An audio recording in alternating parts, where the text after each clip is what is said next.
Here's our second example on graphing obtuse parabolas.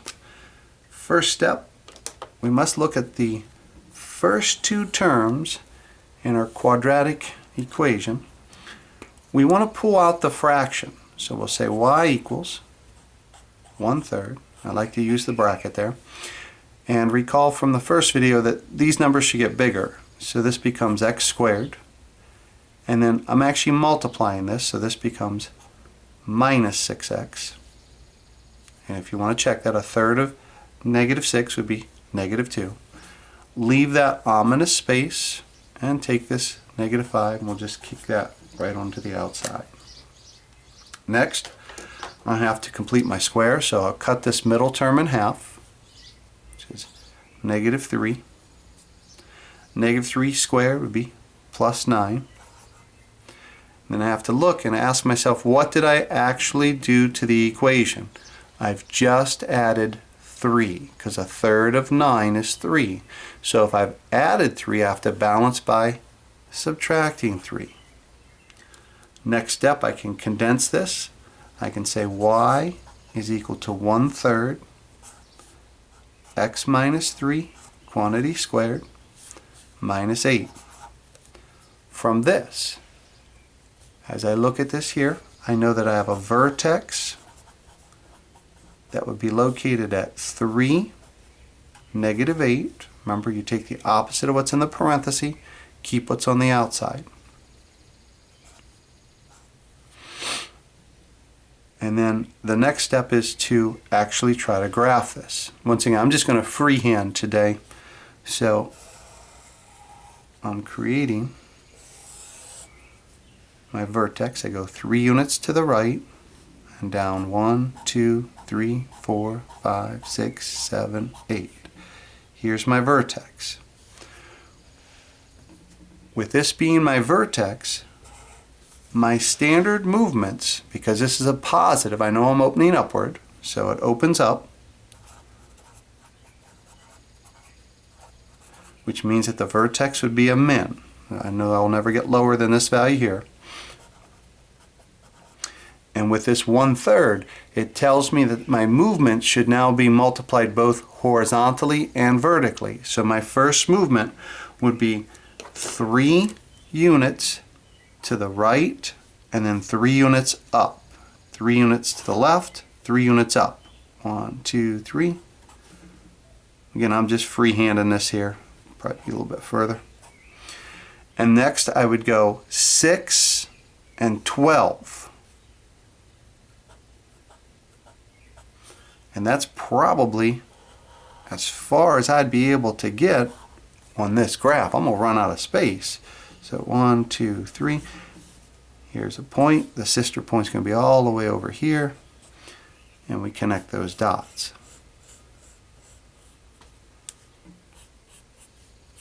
I'm finding nice lattice points using this technique.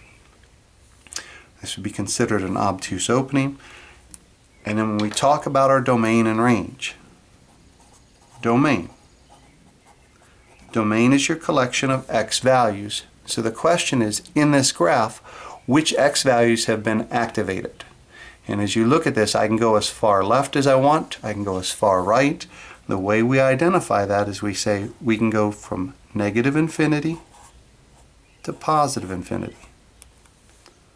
For the range, that's all of your y values. So the question is, how low can you go? This goes all the way down to -8. And -8 actually exists here. We've got this dot here. I know it exists, so I'm going to use that bracket to say I can contain that value. I can touch that value. I actually have it. I say -8 is as low as we go. And then it goes up. And as you're measuring on the y-axis, it goes up as far as you want to go up. And so that will go to +infinity. Once again, when you do the infinity, you use the parenthesis because it's like an open circle. It's some value that you cannot actually contain. So there we've got a second example on how to graph an obtuse parabola. I think I'm going to go ahead and do a third example here. I'm just going to keep rolling. I'm going to go ahead. I think you're pretty comfortable. You should be pretty comfortable with completing the square to get these into HK form. So I just want to give you some different looks. I'm going to go ahead and give you the equation already in the HK form. So I got y equals negative 1/2 x plus 1 quantity squared, let's go plus 4. So then if I were to graph this,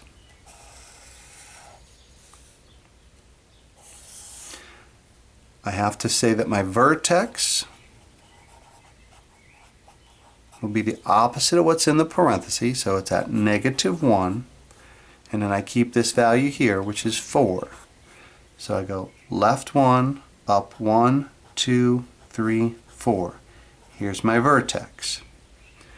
Now, with the negative 1/2, when A is negative, it tells me it's going to be opening downward. So it opens down. And before I even graph this, I can tell you right now, if this is opening down, that means that that vertex would be the highest value that I ever see, and so I'm going to call that a max. I know it will never get any higher than 4. Now, let's do a quick graph. With this being 1/2, with the A value being 1/2, that changes my movements to find lattice points. I can go right or left 2 units. So it multiplies the horizontal and the vertical stretch. So I can go to the right 1, 2, and down 1, 2.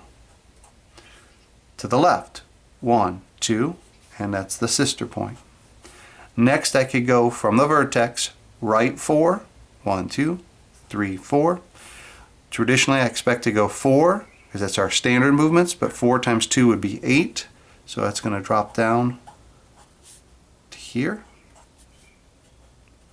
And then I'm going to have a sister point. 2 more units over. And mark that here. So there's a pretty good sketch of an obtuse parabola. Once I have that value, now I can talk about the domain and the range. For the domain, every value on the x-axis could be obtained. I can go as far right, far left as I want. As I go as far left and as far right, I would say this would be a negative infinity to positive infinity. Every x value's been activated, highlighted, however you want to say that.